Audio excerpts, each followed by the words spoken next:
Study IQ IAS, अब तैयारी हुई अफोर्डेबल।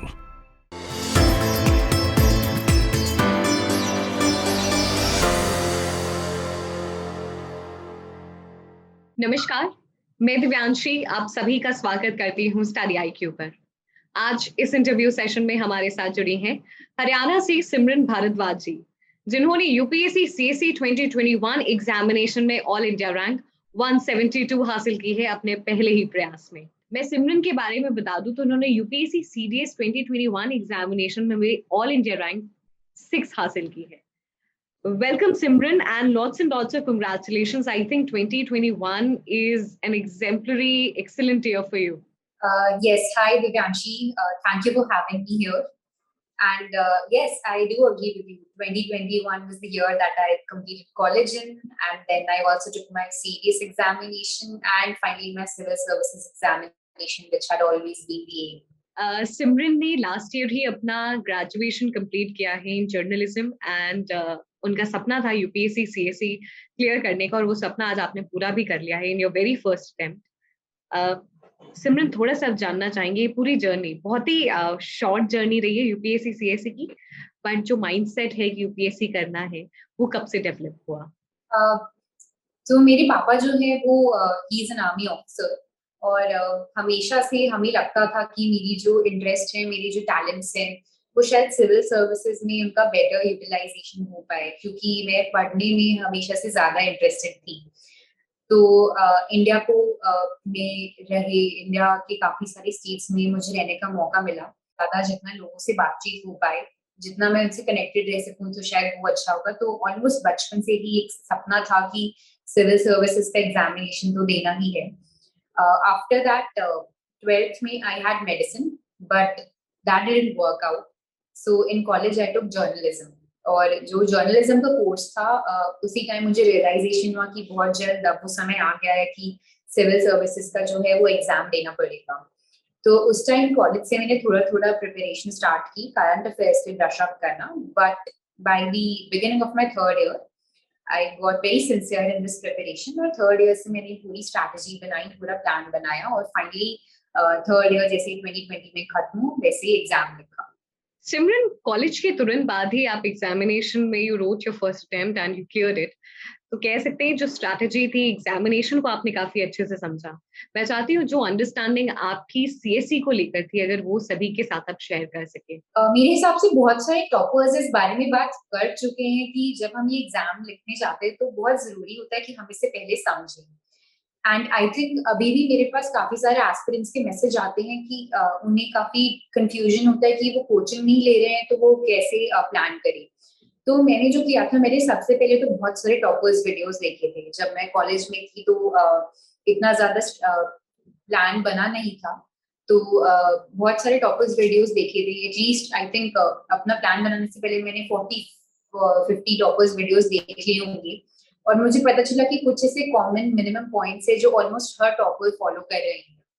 और मुझे लगा कि बाय एंड लार्ज अगर मैं इनको फॉलो करूँ तो कुछ ना कुछ पॉजिटिव रिजल्ट तो मिलेगा ही। अगर सिलेक्शन ही नहीं हुआ तो एटलीस्ट जो मेरी अंडरस्टैंडिंग है वो तो क्लियर हो जाएगी, फिर अगले अटेम्प्ट्स में बेटर होगा। तो सबसे पहले मैंने ये किया। उसके बाद धीरे धीरे जब मैंने पढ़ाई करना शुरू की तो मुझे लगा कि जैसे जैसे मेरे कॉन्सेप्ट जो है वो क्लियर होते जा रहे हैं, वैसे मेरे टेस्ट पेपर्स में भी अच्छे जो है मार्क्स आ रहे हैं, रिफ्लेक्ट हो रहा है जैसे जैसे रिविजन हो रहा है। तो फिर यही था। और क्योंकि मैं कॉलेज भी उस टाइम पढ़ाई करी थी साथ में, तो I think one thing that was a bit exemplary और that was a bit unique in my preparation was that कि रोज क्लासेस होती थी। तो although I try to devise a perfect strategy और मैंने जो है अपने रिसोर्सेज 2-3 ऐसे देखे थे और मुझे लगता था कि जो मुझे बेटर रहेगा मैं उसको फॉलो करूंगी। नथिंग हार्ड एंड फास्ट, जो मेरे लिए काम किया आई स्टक विद दैट। सिमरन, बहुत सारे स्टूडेंट्स हैं जो कॉलेज में हैं, दे वांट टू प्रिपेयर। ये सिचुएशन, ये केस सभी के साथ आता है कि कॉलेज के शेड्यूल भी आपका काफी हेक्टिक होता है and how to manage your time. So how you manage your time? So really I agree with you. College में मेरा जो होता था वो 7 बजे हॉस्टल से निकलना होता था और 6 बजे शाम को पहुंचना होता था। तो ऑलमोस्ट 12 आवर्स इसी में चले जाते थे। And at that time I given my self a target कि कॉलेज में रह के मुझे कॉलेज का सारा काम कोशिश करना है कि कंप्लीट हो जाए, और जो उस दिन का जो न्यूज़पेपर होता है वो कंप्लीट हो जाए। तो कॉलेज में रह के मैं कोशिश करती थी कि वो हो। फिर कॉलेज से आने के बाद मैं करंट अफेयर्स पढ़ा करती थी 1 से 1.5 घंटा मैक्स। तो मैंने अपने आप को एक टारगेट दिया हुआ था कि 1.5 घंटे से ज्यादा करंट अफेयर्स को नहीं देना है, क्योंकि कॉलेज में हमारे पास उतना ही समय रहता है कि या तो हम स्टैटिक अच्छे से पढ़ सकते हैं या करंट अफेयर्स। तो मैं बस दिन का 1.5 घंटा करंट अफेयर्स को दे दी थी, और उसके बाद मैं कोशिश करती थी कि थोड़ा बहुत जो स्टैटिक है, बेसिक एनसीईआरटी बुक्स और जो स्पेक्ट्रम वाली बुक है लक्ष्मीकांत है, उसको थोड़ा सा देखूं। बट आई एडमिट कि इतना सिंसियरली वो हो नहीं पाता था, क्योंकि कॉलेज में I was very actively involve in extra curricular activities also. तो थर्ड ईयर में जब लॉकडाउन लगा और जब एहसास हुआ कि the exam is just 1 year away, उस टाइम मैं अपनी I shifted with my parents, and सुबह से शाम का फिर काफी अच्छा रूटीन बन गया था। ऑलमोस्ट 10 to 12 आवर्स डेली हो जाती थी पढ़ाई, एंड उस टाइम मैंने स्टैटिक और करंट अफेयर्स और अपने ऑप्शन में इक्वली टाइम डिवाइड किया। और ऑनलाइन क्लासेस, तो I think they are all aware how sincerely we attend online classes, so I think that really helped. सिमरन, अगर किसी के पास 1 साल का समय है एंड सपना है यूपीएससी क्लियर करने का, but they do not have any background और वो सीरियसनेस हिट कर गई है, तो पहला स्टेप क्या होना चाहिए, कैसे तैयारी करनी चाहिए? आपके केस में क्या था? So first of all, मैंने जो है वो टॉपर्स वीडियोस देखे थे सबसे ज्यादा। आई थिंक आई हैड मेंशन कि तैयारी करने से पहले मैंने बहुत सारे टॉपर्स वीडियोस देखे थे, और फिर वही अपनी स्ट्रैटेजी बनाई थी, कॉमन चीजें देख के कि टॉपर्स क्या कह रहे हैं। आई थिंक उससे बाय एंड लार्ज एक फ्रेमवर्क मिल गया था कि what are the demands of this exam. बहुत सारे टॉपर्स आंसर कॉपीज देखे, प्रीलिम्स के प्रीवियस ईयर क्वेश्चंस देखे, मॉक टेस्ट देखे, और पता चल रहा था कि एग्जाम क्या पूछने की कोशिश कर रहे हैं वो। बट आई एडमिट कि it was not as rosy at may be it appears now. बहुत सारी कंफ्यूजन्स मुझे भी होती थी, ऐसा लगता था पता नहीं this will work for me और not. But I think the key lies that even though I used to be super confused, मैंने कभी उसके बारे में ज्यादा सोचा नहीं। मुझे लगता था कि मैं बस अपना काम करती चलूं तो शायद कुछ ना कुछ पॉजिटिव रिजल्ट्स तो मिलेंगे ही, जो ओवरऑल सब कर रहे हैं वो ही करें। तो that was the main thing. Exam को समझा और उसके बाद अपनी तैयारी शुरू की। सिमरन, अगर किसी का बेस नहीं है और वो पीवाईक्यूज रेफर करते हैं तो उनको कुछ समझ में नहीं आता है फर्स्ट इंस्टेंस में, क्या ये सिचुएशन आपके साथ भी हुई थी? एग्जैक्टली ऐसा हुआ था। 2019 में मैं अपने घर पे थी और मैंने प्रीवियस ईयर क्वेश्चन देखा था 2018 का, और वही मैंने एक क्वेश्चन देखा था, वो बनी ठनी पेंटिंग कौन से राजस्थानी स्कूल से है, और उस टाइम मुझे पता नहीं था ये। आई वाज वेरी कि मैं तो ये कभी जान ही नहीं पाऊंगी, ये कैसे करूंगी।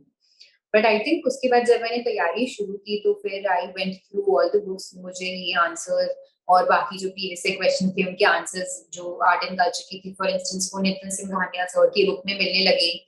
और बाकी मैंने मॉक टेस्ट पेपर्स लगाए तो उनसे भी एलिमिनेशन की टेक्निक हो गई थी। काफी समझ में आ रहा था कि कैसे करना है। और आई think one strategy that I kind of adopted from the book of Earth Jain, rank 16, I think, if I'm not wrong, 2020. And I'd like to repeat that formula for everybody's sake. वो कहते हैं कि अगर हमारे पास 3 option है कि हम एक किताब को 9 बार पढ़ें या फिर 9 किताब को एक बार पढ़ें, तो इससे बेटर ऑप्शन होगा कि हम 3 किताबों को 3 बार पढ़ें। And I think I wholeheartedly agree with this, क्योंकि प्रीलिम्स में आजकल बहुत ही रैंडम क्वेश्चंस पूछे जा रहे हैं। तो मुझे नहीं लगता कि कोई एक बुक से वो क्वेश्चंस पूछे जा रहे हैं, तो हमें अपनी सोर्सेज भी थोड़े से डाइवर्स करने पड़ेंगे। So that is my overall strategy for prelims. Simran, थोड़ा सा अलग पर्सपेक्टिव हमें सुनने को मिलता है कि आप एक ही रिसोर्सेज आपने मिनिमम रखें, but what according to you should be their strategy? Diverse resources रखने चाहिए? Ma'am, I think resources should be diverse for prelims, but it shouldn't be very random and scattered. So for instance, if you बहुत सारे बच्चों को confusion होता है कि नितिन सिंघानिया पढ़नी है या नहीं, and many people kind of skip it. But मुझे लगता था कि इससे मेरे काफी questions बनेंगे। मुझे ये भी लगता था कि ancient और medieval history मेरी strong points हैं, क्योंकि I was a quizzer, तो मेरा interest history में थोड़ा रहता था। तो मुझे लगता था कि मुझे इन्हें इग्नोर नहीं करना है।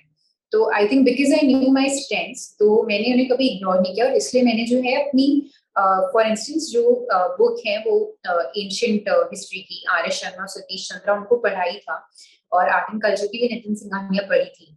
बट इसके अलावा जैसे कभी कभी मैं फेसबुक पे या फिर इंस्टाग्राम पे कुछ कल्चर पेजेस होते हैं, उनको रैंडमली देख लिया करती थी, which is totally based on my interest. But I think काफी सारे क्वेश्चन जो 2020 में मैंने घर पे सिमुलेटेड फॉर्मेट में ही पेपर दिया था, घर पे बैठ के, उससे क्योंकि मेरे रिसोर्सेज थोड़ा बहुत मुझे इधर उधर से पता था, मॉक टेस्ट से जो मुझे इन्फॉर्मेशन मिलती थी वो मैं उन्हें एक जगह लिख लेती थी।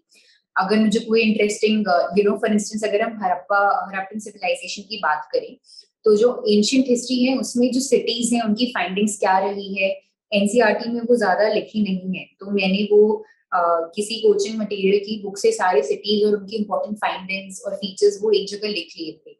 तो अगर आप कैसे आइडेंटिफाई कर सकते हैं कि क्वेश्चंस कहाँ से पूछे जा रहे हैं और उनके शॉर्ट नोट्स आप बना लें, तो I think that is what I mean by having a diverse base for your resources.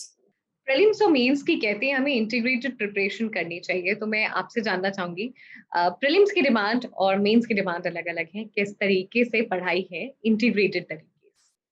Ma'am, since we are keeping it honest, I will say कि मेरा जो था, मुझे प्रीलिम्स से काफी डर लगता था, तो मुझे हमेशा लगता कि प्रीलिम्स तो नहीं होने वाला मुझसे। So when I started preparing 2020 में, तो मैंने अपने आप को एक टारगेट दिया था कि हमारे टाइम पे जो है 2020 वाला प्रीलिम्स वो डिले हो गया था, अक्टूबर 4 को हो गया था, जो शायद मई या जून में होना था। तो मैंने अपने आप को एक टारगेट दिया था कि इन 4 महीने में मुझे प्रीलिम्स रेडी होना है। I started preparing probably in July 2020। तो इन 4 महीनों में I brushed up with my basic books, और प्रीलिम्स ओरिएंटेड पढ़ाई मैंने की, मॉक पेपर्स लिए, एंड क्योंकि मैं करंट अफेयर शायद शुरू से पढ़ती आई थी, तो वो बेस अच्छा था ही। तो अक्टूबर 4 को मैंने प्रीलिम्स लिया, उस वजह से जो है मेरे प्रीलिम्स में ही आई थिंक बाद में जब इवैल्यूएशन किया तो उस टाइम पे ही कट ऑफ से 20 मार्क्स ऊपर आ गए थे। तो आई थिंक उस वजह से काफी कॉन्फिडेंस मिला, और फिर मैंने मेंस की पढ़ाई शुरू की, अपने ऑप्शनल पे फोकस किया। ऑप्शनल को मैंने 3 महीने दिए, उसके बाद मैंने 1-2 महीने जीएस की पढ़ाई की, which I will admit was not ideal, क्योंकि मैंने बहुत सारे आंसर पेपर्स लिख दिए थे। प्रीलिम्स के बाद जब मैंने आंसर पेपर्स देखे तो वो इतने हाई क्वालिटी के नहीं थे, तो मुझे रियलाइज हुआ कि मुझे जो है अपने मेंस के नोट्स बनाना काफी जरूरी था, जो मैंने नहीं किया था। तो मैंने प्रीलिम्स के थोड़े टाइम पहले जब मुझे रियलाइज हुआ कि प्रीलिम्स आने वाला है पर मेंस के मेरे पास नोट्स नहीं है और नोट्स के बिना नहीं हो पाएगा, तब मैंने नोट्स थोड़े बहुत बनाने शुरू किए, और प्रीलिम्स के बाद मैंने 15-20 दिन अपने जो है शॉर्ट नोट्स बनाए, उनको कंसोलिडेट किया, एंड उस टाइम फिर मेरा जो फोकस रहता था प्रॉब्ली वो एग्जाम के टाइम पे वेरी कर जाता था। तो जिस टाइम जो एग्जाम पास आ रहा था मैंने उस पर फोकस किया, ऑल्दो आई से कि लेट्स से अगर मुझे कोई मटेरियल मिला that's it's useful for mains, तो मैं उसे एक जगह लिख लिया करती थी कि शायद ये मेरे मेंस के लिए काम आ जाए। सिमरन, थोड़ा सा मैं आपसे और आपके प्रीलिम्स की स्ट्रैटेजी के बारे में जानना चाहूंगी। आपने भी जैसे मेंशन किया कि प्रीलिम्स से थोड़ा डर लगता था, और प्रीलिम्स में जिस तरीके से क्वेश्चंस पूछे जा रहे हैं अब थोड़ा सा स्कैरी हो गया है प्रीलिम्स। तो अगर कुछ भी पढ़ रहे हैं, अगर आप कोई बुक पढ़ रहे हैं, तो डेफिनेटली क्वेश्चंस बुक से तो नहीं आते, बट उनके एप्लीकेशंस आते हैं, और किस तरीके से आप लॉजिकल रीजनिंग से उन आंसर्स तक आप पहुंचते हैं। तो कोई भी कुछ भी आप पढ़ रहे हैं, कितनी डेप्थ तक पढ़ें कि वहां पे प्रीलिम्स की डिमांड जो क्वेश्चंस में है वो आप फुलफिल कर सके। हाँ, आई थिंक प्रीलिम्स काफी ट्रिकी होता जा रहा है। जब प्रीलिम्स मैंने दिया था तो मुझे भी इनफैक्ट काफी चैलेंजिंग लग रहा था 2021 में, कि जो मार्क कर रहे हैं वो पता नहीं वो सही होने वाला है या नहीं। तो उस पॉइंट पे आई थिंक सबसे ज्यादा इम्पोर्टेंस प्रीलिम्स में हो जाती है आपके कॉन्फिडेंस की, और वो कॉन्फिडेंस आता है जब आपने अपने बेसिक स्ट्रॉन्ग किए हों, जब आपने बहुत सारे मॉक पेपर्स प्रैक्टिस किए हों, जब आपने जो एक्स्ट्रा जो चीजें हैं जो बुक्स में नहीं होती हैं लेकिन क्वेश्चंस में पूछी जाती है, जब उनको प्रिपेयर किया हो, and even though there is a rather dim chance कि वो सब चीजें पूछी जाएंगी, बट अगर आप उनको प्रिपेयर करके जाते हैं तो आप बहुत कॉन्फिडेंट फील करते हैं। तो my strategy revolve around this. मैंने अपनी बेसिक बुक्स जो पढ़ी उनके बाद जो कॉन्सेप्ट्स क्लियर किए, जैसे कि फॉर इंस्टेंस जियोग्राफी, थोड़ा टेक्निकल जो चीजें होती है, for instance temperate cyclones, front formation, वो मुझे नहीं आए थे, तो मैंने यूट्यूब से जो है PMFIS या फिर a lot of study IQ videos also I watched, and इससे मैंने अपने कंसेप्ट्स क्लियर किए। सबसे पहले जो बेसिक कंसेप्ट्स थे वो बिल्ड अप किए। फिर जो छोटी चीजें हैं जो प्रीलिम्स में नेटबिट्स जो पूछे जाते हैं, दैट ग्लेशियर्स हो गया या sources of reverse and tributaries हो गया, उसके मैंने काफी सारे जो है नोट्स प्रिपेयर कर लिया था। मैंने अपनी एक प्रैक्टिकल नोटबुक पे बहुत सारे मैप्स बना के प्रैक्टिस वगैरह किया था, इंपॉर्टेंट लोकेशंस तैयार कर ली थी। हिस्ट्री में भी वही किया था, इंपॉर्टेंट कीवर्ड्स, ट्रैवलर्स वगैरह सब नोट कर लिए थे। इकोनॉमी में भी जो इम्पोर्टेंट इंडिसेस होते हैं, रिपोर्ट्स होते हैं, मिलिट्री एक्सरसाइजेस होते हैं, वो सब कर लिया था। And then I utilized all of that in practicing mock papers. तो उससे मेरी एलिमिनेशन स्ट्रैटेजी है वो शायद रिफाइन हो गई थी। मुझे ये पता चल रहा था कि मैं अगर कोई गेस ले रही हूँ तो वो मोस्टली करेक्ट ही होते हैं, तो शायद मुझे गेसेस लेने चाहिए। और जो उससे एक्स्ट्रा इन्फॉर्मेशन मिलती थी, जैसे 2021 में मैंने अपने मॉक पेपर से जो दया भाग और मिताक्षरा वाला क्वेश्चन था उसको नोट कर लिया था, और वो मैंने पेपर में जाने से पहले ही सुबह सुबह देखा था। तो जो एक्स्ट्रा इन्फॉर्मेशन मिलती है, if you consolidate it nicely, तो आई थिंक एक अच्छा खासा नॉलेज बेस बन जाता है, और आपको कॉन्फिडेंस भी मिलता है। और बाकी प्रीलिम्स के दिन you have to be very very confident, वो बहुत ज्यादा कॉन्फिडेंस का गेम हो जाता है उसके बाद। So Simran, studying your basic books, doing your basic right conceptual clarity के बाद आप PYQs देखें, mock test लगाएं, and then see कि आप guesses ले पा रहे हैं कि नहीं, आप elimination method से question solve कर पा रहे हैं। Yes. Simran, now when it comes to mains, तो कहते हैं जो आपका syllabus है वो आपका guiding light है, तो कैसे पहले syllabus को समझें? Because for student who do not have their base or background with the similar subject, उनके लिए बहुत नई सी चीज होती है, चाहे GS1, GS2, GS3, GS4 अलग अलग सब्जेक्ट्स, तो कैसे उन्हें अप्रोच करना चाहिए और मेंस की प्रिपरेशन और स्ट्रॉन्ग करनी चाहिए? सो मेंस का आई थिंक मेरा डिलेमा ये था कि मैंने नोट्स नहीं बनाए थे, और फिर जब रियलाइज हुआ कि नोट्स बनाने पड़ेंगे, तो obviously the syllabus was the guiding light. तो सिलेबस को जो है वो मैंने डाइसेक्ट करने के लिए there are few compilations available on the internet, जिसमें सिलेबस को अच्छे से डाइसेक्ट और डीकंस्ट्रक्ट किया होता है। आई थिंक 30-40 पेजेस में पूरे सिलेबस के जो पार्ट्स हैं, जो करंट अफेयर्स से लिंक्ड है, वो सब दिए होता है। तो मैंने वो रेफर किया था। दूसरा जो हम डेली करंट अफेयर्स होते हैं, again by some coaching institutions available for free on YouTube, उसमें जो भी डेली न्यूज में चीज आ रही है उसको वो लिंक कर देते हैं आपके सिलेबस के कॉन्सेप्ट से। तो उससे मुझे डायनामिकली पता चलता जाता है कि हाँ, सिलेबस से ये भी लिंकअप हो सकता है, ये भी हो सकता है। तो I think towards the end वो सब ऐड होता गया, और एक ऑर्गेनिक अंडरस्टैंडिंग बन जाती है कि क्या किस सिलेबस में क्या पूछा जा सकता है और कहाँ पूछा जा सकता है। So that was how I got to know about the components of the syllabus, और फिर उसी को लेके मैंने जो है अपने मेंस के नोट्स बनाए। सिमरन, पहला अटेम्प्ट था और पहला interview, how was your interview experience, personality test, और इससे पहले भी आपके रिजल्ट आई थिंक सीरियस के आ चुके होंगे तब तक? Yes, so by that time I'd been selected by the Indian Army also, and interview में भी मुझसे क्वेश्चन पूछा गया था कि which organization will I join eventually. But my interview was probably the most interesting and exciting phase of this preparation. I think वो एक ऐसा पार्ट था जहाँ I was probably the happiest aspirant in the room, and I wasn't feeling nervous for some reason at all.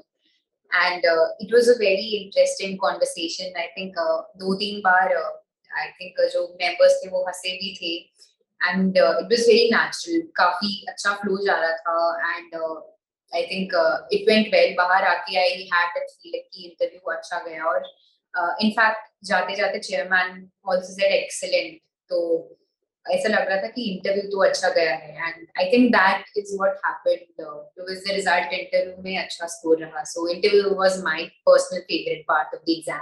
सिमरन, अगर कुछ questions आप share कर सकें, कैसे पूछे गए, कैसे टैकल किया? Right. So beginning में the chairman again he asked me, कि अगर मुझे आर्मी ज्वाइन करनी है, अगर नहीं करनी तो क्यों नहीं करनी। उसके बाद और क्वेश्चंस पूछे जिनमें सेकंड मेंबर थे, उन्होंने मुझसे पूछे about Indo US civil nuclear deal. तो मैंने ऑलमोस्ट सारे क्वेश्चंस आंसर कर दिए थे और आई थिंक उन्होंने काफी ही वाज नॉडिंग, तो मुझे पॉजिटिव लग रहा था। और बाकी एक लेडी मेंबर थे, उन्होंने मुझसे क्वेश्चंस पूछे थे कि दिल्ली में क्या स्टेप्स लिए जा रहे हैं about women safety.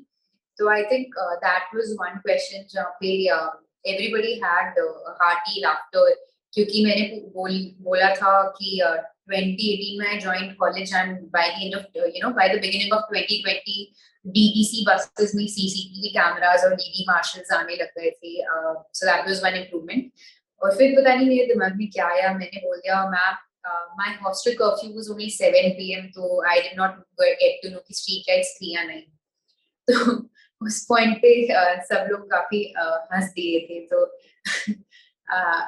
That was, I don't know, at that time I was extremely happy, तो मैंने उस बारे में ज्यादा सोचा नहीं, बट बाद में मुझे समझ मैंने कुछ ज्यादा स्टूपिड तो नहीं बोल दिया, but I think by and large it set a good tone. और उसके बाद फिर उन्होंने मुझसे पूछा था is Delhi safe for women.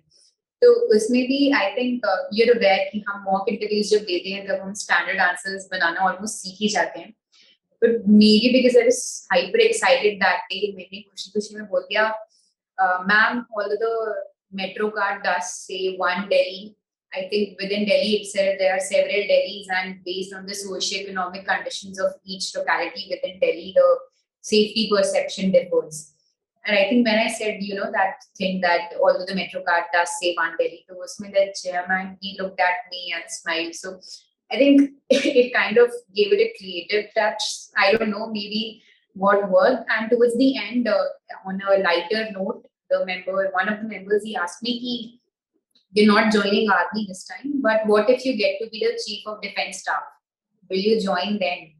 So before I could answer it again, everybody started laughing. So I think it was entertaining and it was good for me and for them as well.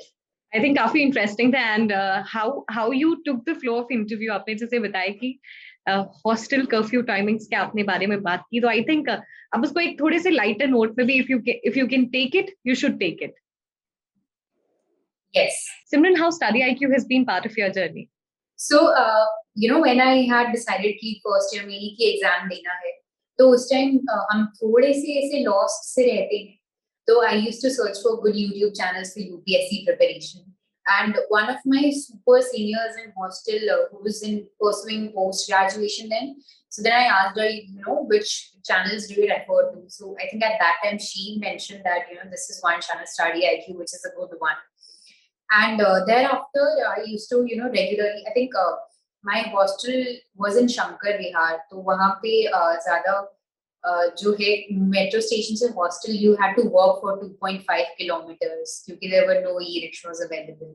तो कई बार college से आते time I used to put my phone in my hoodie and play your current affair series videos, and I used to listen to those current affairs videos while working from Study IQ. So I think that is one personal memory, not only just how I was learning, that is also a memory of my journey which I will probably never forget. And after that there were few technical subjects, again I'll mention economy and geography, where I used to feel ki I'll probably need to revise my concepts, so wahan pe I used to regularly watch Study IQ videos। और कुछ जो ऐसी छोटी चीजें होती हैं, as I mentioned, जैसे कि एलिफेंट कॉरिडोर्स और माइक साइट्स हो गए, तो इनको ढूंढना काफी मुश्किल हो जाता है, और बट आई फाउंड कि Study IQ has a few videos that covers these topics.